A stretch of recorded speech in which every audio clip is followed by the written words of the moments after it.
I I'm not exactly sure how to start this. My name is Jake Thompson.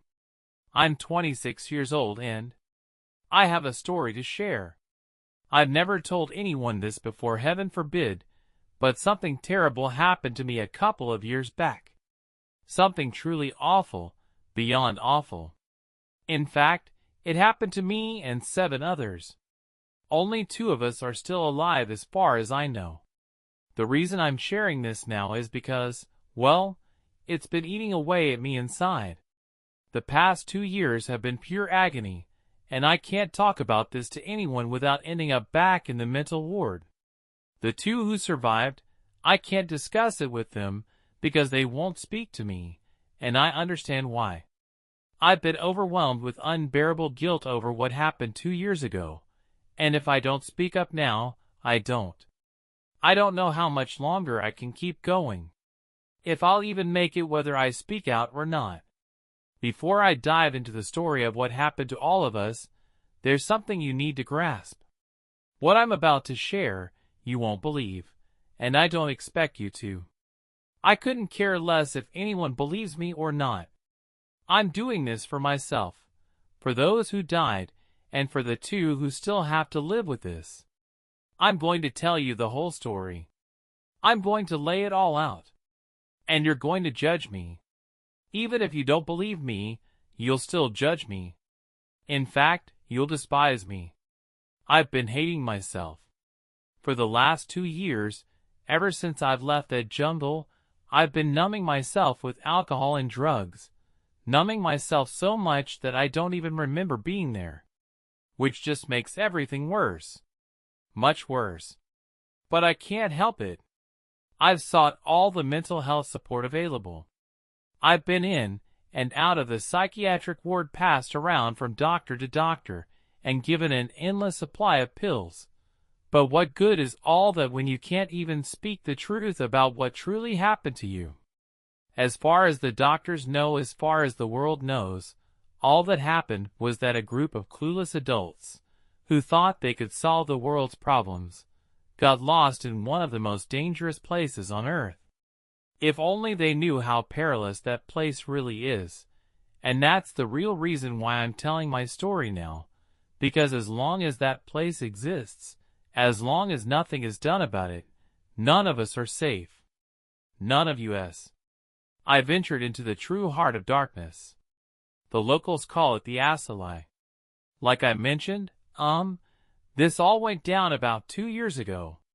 I was living a comfortable life in northern Chicago at the time, waiting tables and washing dishes to make ends meet. That's what happens when you drop out of college, I guess. Life was good though, you know. It was comfortable. I looked forward to football on the weekends, and honestly, Chicago isn't that bad of a place to live. It's busy, with people and traffic everywhere, but Chicago just feels like one of those cities that brings the whole world to your doorstep. One day, though, I get a text from my girlfriend, Emily, or at that time, my ex-girlfriend, Emily. She was studying in the States then, and we tried to keep it long distance, but you know how it goes. You just lose touch. Anyway, she texts me, asking if we can do a video call or something, and I say yes, and being the right idiot I was, I thought maybe she wanted to give our relationship another shot. That wasn't exactly the case. I mean, she did say that she missed me and was always thinking about me, and I felt the same, but she actually had some news. She had this group of friends, you see, an activist group. They called themselves the BADS. What that stood for, I don't know. They were basically a bunch of woke students wanting equal rights for all races, genders, and the like, I dunno. Anyway, Emily tells me that she and her friends were all planning a trip to Africa together, to the Congo, actually, and she says they were going to start their own commune there in the heart of the rainforest. I know what you're thinking. It sounds crazy. And that's what I said. Emily somewhat agreed with me, But her reasoning was that the world isn't becoming any more equal, and it's never really going to change. So her friend said, "Why not start our own community in paradise?"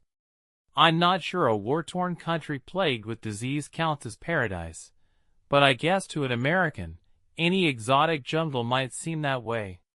Anyway, Emily then tells me the group is short on people going, and she wonders if I was interested in joining their commune. I of course say no damn thank you, but she keeps insisting. She mentions that the real reason we broke up was because her friends had been planning this trip for a long time, and she didn't think our relationship was worth continuing anymore.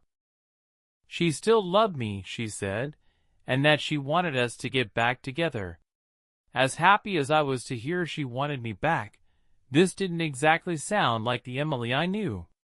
I mean, Emily was smart, really smart, and she did get carried away with politics and all that, but even for her, this all felt pretty insane. I told her I'd have an answer for her by the end of the week, and, against my better judgment, I said yes. I said yes, not because I wanted to go, of course I didn't want to go. Who really wants to live in the damn jungle? I said yes because I still loved her, and I was worried about her. I was concerned she'd get into some real trouble down there, and I wanted to make sure she'd be okay. I just assumed the commune idea wouldn't work, and when Emily and her friends realized that, they would all head back to the States. I just wanted to be there in case anything did happen. Maybe I was just as much of an idiot as they were. We were all idiots. Well, a few months later, I was boarding a plane at O'Hare International Airport and heading to Kinshasa, the capital of the Democratic Republic of Congo. My big sister, Ellie, she begged me not to go. She said I was putting myself in danger, and I agreed, but I felt like I didn't really have a choice. My girlfriend was going to a dangerous place, and I felt I had to do something about it. My sister, she basically raised me. We both came from a troubled family, you see, and so I always saw her as kind of a mom. It was hard saying goodbye to her because I didn't really know what was going to happen, but I told her I'd be fine, and that I was coming back, and she said, "You better." Anyway, I get on the plane, and that's when things start to get strange. It was a long flight, so I tried to get plenty of sleep to avoid jet lag, and that's when the dreams began, or rather the same dream. I dreamt I was already in the jungle, but I couldn't move. I was just floating through the trees, and that, like I was watching a David Attenborough documentary or something. Next thing I know, there's this, fence or barrier of sorts, running through the jungle. It was made up of these long wooden spikes, crisscrossed with one another, sort of like a long row of X's. Anyway, on the other side of this fence, the rest of the jungle was pitch black. Like you couldn't see anything on the other side. But I remember I wanted to. I wanted to go to the other side. It was calling me. I feel myself being pulled through to the other side of the fence and into the darkness, and I feel terrified but excited at the same time. And that's when I wake up back on the plane. I'm all panicked and drenched in sweat, so I go to the bathroom to splash water on my face, and I realize I don't want to be here anymore. All I can think about now is landing in Kinshasa and catching the first flight back to Chicago. I'm still wondering why I never did. I landed in Kinshasa, and after what felt like an eternity, I made my way out of the airport to find Emily and her friends. Their plane landed earlier that day, and I had to find them by 1 p.m. sharp, as we all had a river boat to catch by 3. I eventually find Emily and the group waiting for me outside the terminal doors. They looked like they'd been waiting a while. Despite all the anxiety I felt at the time, it still felt really damn good to see Emily again, and she seemed more than happy to see me too. We hugged and kissed a little. It had been a while after all, and then she introduced me to her friends. I was surprised to see there were only 6 of them. I had assumed there would be a lot more. But who in their right mind would agree to do what we all were doing? The first 6 members of this group were Beth, Chantal, and Angela. Beth and Angela were a couple, and Chantal was Emily's best friend. Even though we had never met, she gave me a big hug as if she had known me for years. I guess Chantal was one of those, always happy, people. The other 3 members were all guys. They were Tyler, Jeremy, and Marcus.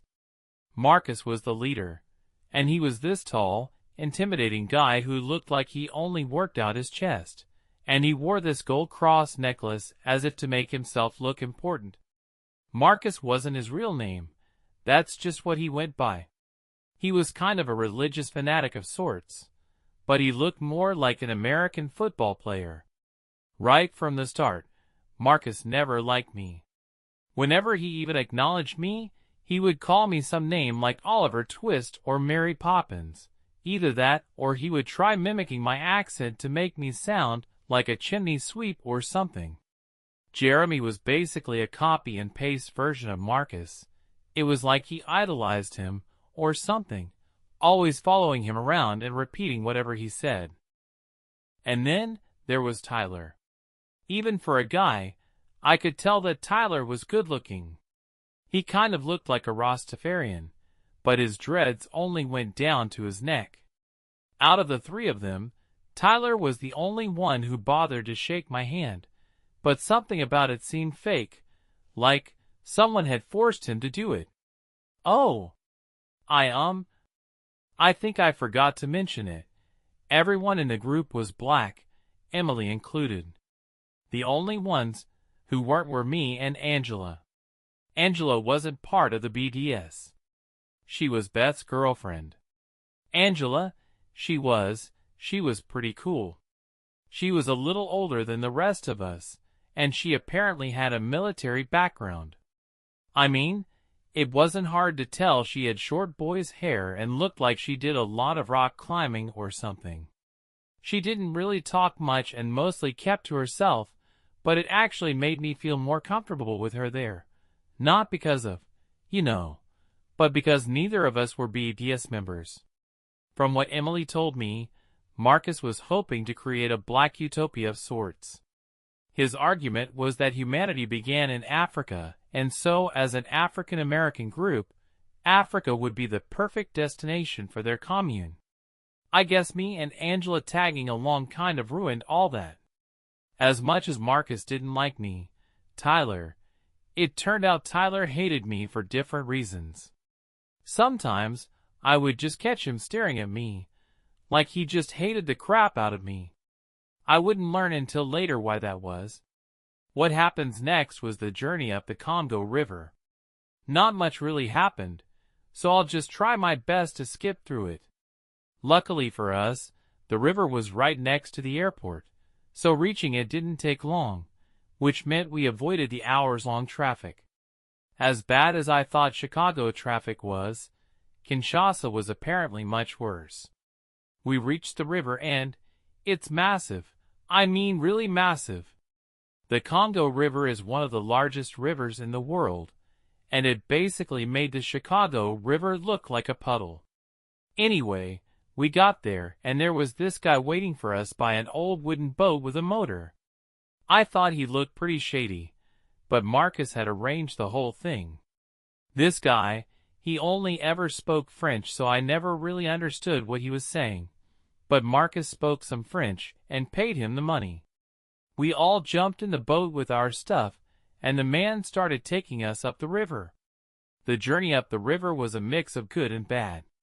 The area we were heading to was days away, but it gave me time to reconnect with Emily, and the scenery, it was stunning. To start with, there were people on the river everywhere fishing in their boats or canoes, and ferries more crowded than the Chicago L.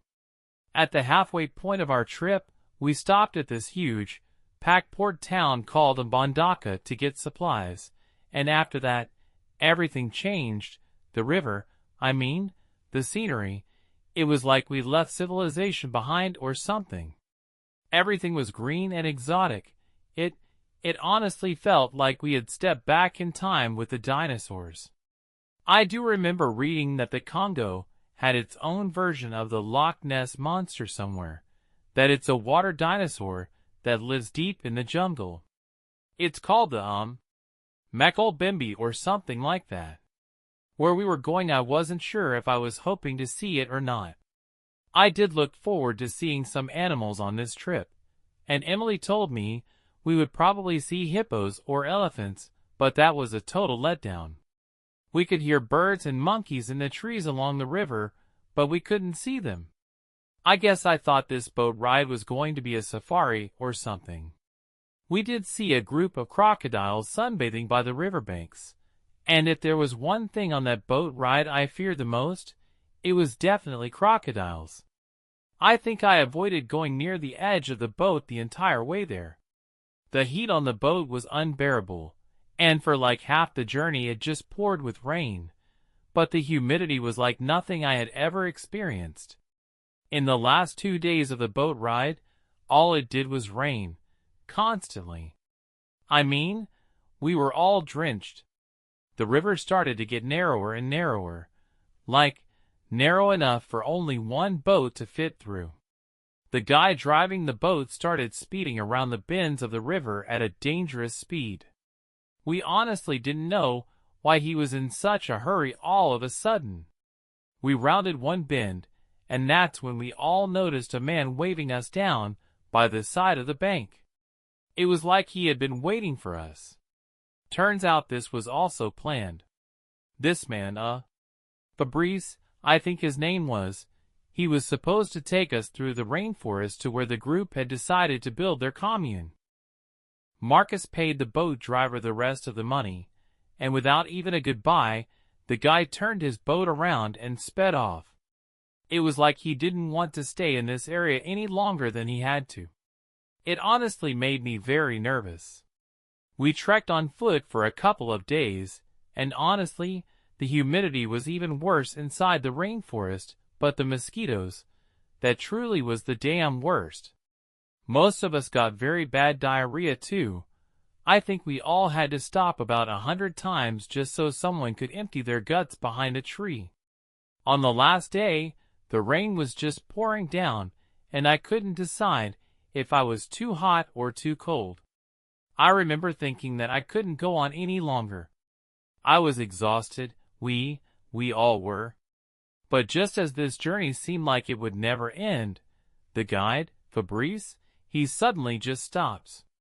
He stops and is just frozen, just looking ahead and not moving an inch. Marcus and Jeremy tried snapping him out of it, but then he just suddenly starts taking steps back, like he hit a dead end. Fabrice's English wasn't the best, but he just starts saying, "I go back." "You go. You go. I go back." Basically, what he meant was that we had to continue without him.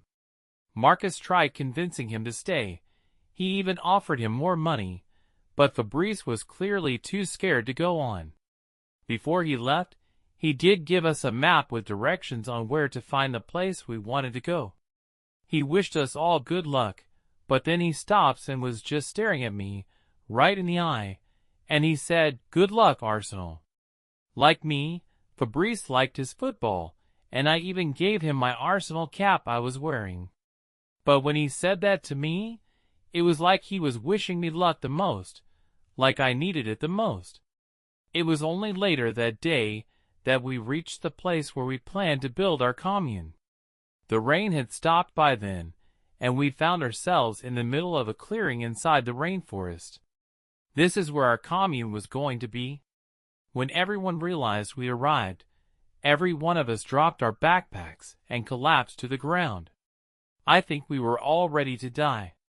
This place was surprisingly quiet, and you could only hear the birds singing in the trees, and the sound of rushing water that we later learned was from a nearby stream.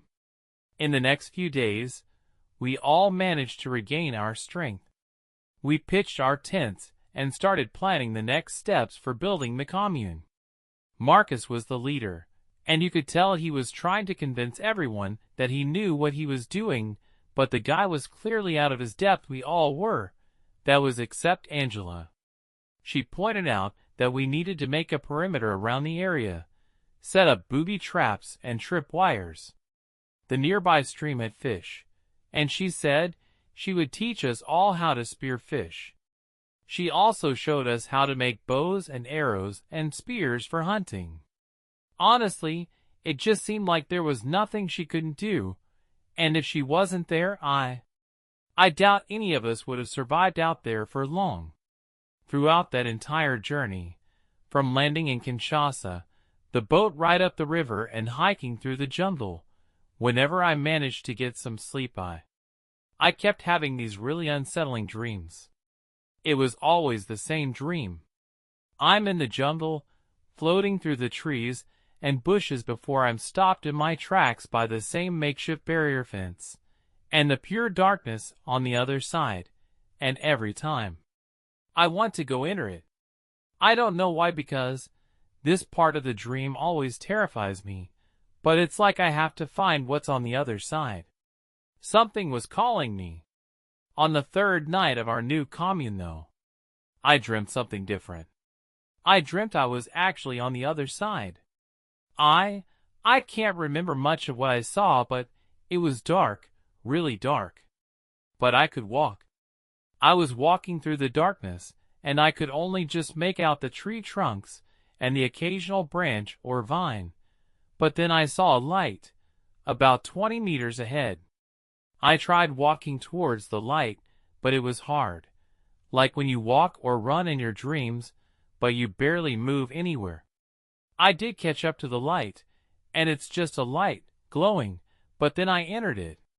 I entered and realized what I'd entered was now a clearing, a perfect circle inside the jungle, dark green vegetation around the edges, and inside this circle, right in the middle, is a single tree, or at least the trunk of a tree, a dead, rotting tree. It had roots that were like octopus legs curling around the circle's edges, and the wood was very dark, almost black in color. A pathway lined with stones leads up to the tree, and I start walking along it. The closer I get to this tree, I see just how tall it must have been originally. A long stump of a tree. It leans over me like a tower. Its shadow covers me, and I feel like I've been swallowed up. But then the tree's shadow moves away from me, as though beyond this jungle's darkness is a hidden rotating sun, and when the shadow disappears, I see a face, high above me on the bark of the tree, carved into it. It looked like a mask, like an African tribal mask. The face was round, and it only had slits for eyes and a mouth. But somehow, the face looked like it was in agony, the most unbearable agony. I could feel it. It was like torture, like being stabbed all over 1,000,000 times or having your own skin peeled off while you're paralyzed. I then feel something around my ankles. I look down to my feet and then I look around the circle. The floor of the circle is covered with what look like hands. Severed hands, scattered all over. I try to lift my feet, panicking. I'm too scared to step on them. But then the hands start moving, twitching their fingers. They start crawling like spiders all around the circle. The ones by my feet start crawling up my legs, and I'm too scared to brush them off. I feel the hands crawling all over me, and I feel like I can't move. I then feel a huge weight come over me, and I fall to the ground and I hear a zip. The days at the commune started off with a mix of hope and tension. We all pitched our tents and began setting up our little slice of paradise. But something felt off from the beginning. Marcus was trying his best to lead us, but his confidence was shaky, and it was clear he was in over his head. Angela, on the other hand, was a rock. She took charge of organizing our defenses and teaching us the survival skills we desperately needed. Her military background showed. She moved with purpose and kept everyone focused. As night fell, the jungle around us seemed to come alive in a way that was both mesmerizing and terrifying. The sounds of nocturnal creatures echoed through the trees, and the darkness felt almost oppressive. I couldn't shake the feeling that we weren't alone. The first few nights were restless. I kept having the same unsettling dreams about the barrier fence and the dark side calling me. Each morning, I woke up more exhausted than the day before, battling both physical fatigue and the gnawing anxiety that something was terribly wrong. One evening, as we sat around the campfire, Marcus proposed that we explore deeper into the jungle to find more suitable land for our commune. Most of us were hesitant, but Marcus insisted it was necessary for our survival.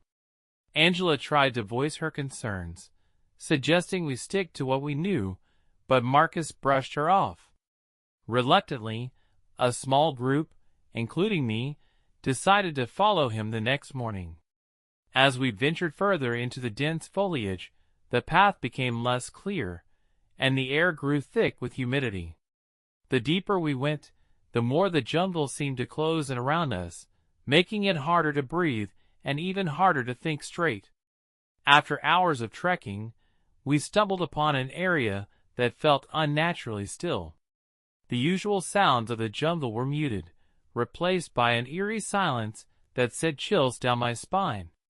In the center of this clearing stood an old, dilapidated building, an abandoned research station, perhaps. Marcus was excited, believing this could be the perfect spot to expand our commune. Angela, however, was visibly uneasy. She urged us to leave, sensing that something wasn't right, but Marcus was determined to press on. As night began to fall, we set up camp near the old building. The structure was unsettling, with broken windows and vines creeping up its sides like skeletal fingers. That night, the dreams intensified. I dreamt I was back at the clearing, but this time, the dead tree from my previous dream was there, its twisted roots sprawling across the ground. The mask carved into its bark seemed to watch me, its eyes filled with endless agony. I woke up drenched in sweat, my heart pounding as if it wanted to escape my chest. The next day, strange things started happening. Supplies began disappearing without a trace, and unsettling noises echoed through the camp at night. Tensions rose as suspicion grew among us. Fingers were pointed, and paranoia set in. One evening, I caught Tyler sneaking around the perimeter of our camp, whispering to himself. When I confronted him, he snapped, accusing me of being the one sabotaging our efforts.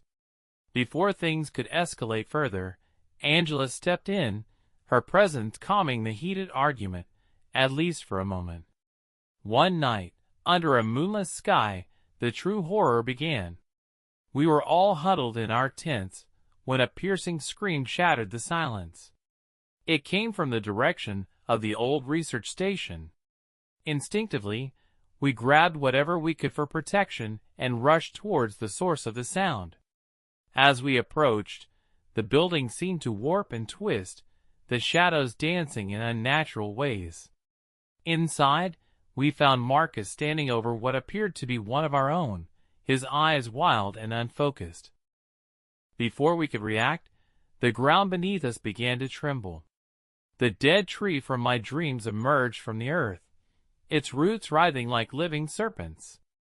The mask on its trunk seemed to glow with a sinister light, and a deep, guttural voice echoed through the clearing, chanting in a language none of us understood.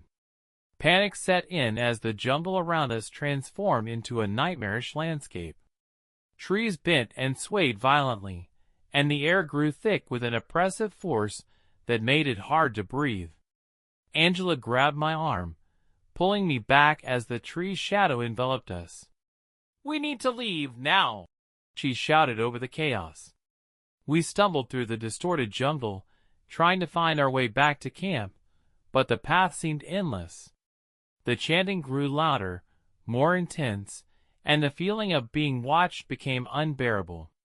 Just when I thought we couldn't endure any longer, a blinding light pierced through the darkness, and everything went silent. We found ourselves back at our original campsite, as if nothing had happened. Exhausted and terrified, we realized that whatever haunted this place was far more powerful and malevolent than we had ever imagined. The days that followed were a blur of fear and confusion. We couldn't shake the feeling that something had changed within us after that night. The atmosphere at the camp was tense, everyone on edge, and trust was hanging by a thread. Angela took charge of maintaining some semblance of order, organizing shifts for watch and rationing our limited supplies. Meanwhile, Marcus seemed more distant, often lost in his own thoughts, his leadership wavering under the strain of our dire situation. One morning, I woke up to find Jeremy missing. Panic set in immediately. Everyone knew how crucial he was for keeping our spirits up with his jokes and easygoing nature. We searched the camp, calling out his name, but there was no sign of him. It wasn't until later that day that we discovered his belongings scattered near the edge of the forest, as if he had left in a hurry. No sign of where he went or why he left us behind. The uncertainty gnawed at us, heightening our fears that something sinister was at play. That night, as the moon cast eerie shadows through our tents, strange noises echoed from deep within the jungle. It sounded like whispers carried by the wind, barely audible but unsettling nonetheless. I couldn't sleep, my mind racing with thoughts of what might have happened to Jeremy, and what other dangers lurked in the darkness. Angela noticed my distress and sat beside me, placing a reassuring hand on my shoulder. "We'll get through this," she whispered, her voice steady despite the chaos around us. But even her calm demeanor couldn't completely quell the growing dread that something was very wrong.